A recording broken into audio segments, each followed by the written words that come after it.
Hey RotarySwing golfers, welcome back. I'm your instructor, Chris Tyler. And today we're going to be talking about how tee height and the position of your spine can help you optimize your distance and also get you more control in the golf course.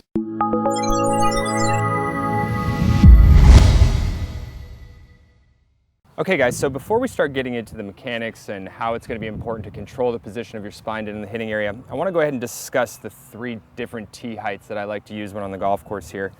And this first tee height, you're going to notice that the ball is pretty much completely above the face. Now this is the ball that I call tee it high and let it fly.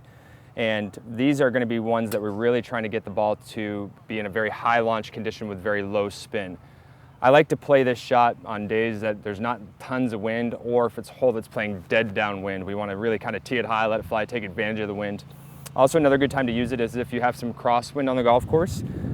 You can use the wind to your advantage to help get the ball back into play and further down the fairway. This is another one that you can use this particular tee height on. This next ball position, this is what I call the stock shot position. Okay, this is where I have about half the ball on the face and half the ball above the face.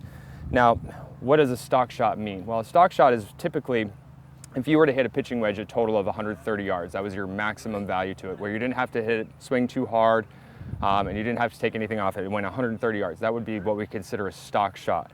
Well, the same thing with a driver. We want to be able to have a go-to shot in your round. I'm not going to be making any adjustments to my setup with this particular tee height. All I'm really doing is trying to make a good golf swing to get the golf ball in play.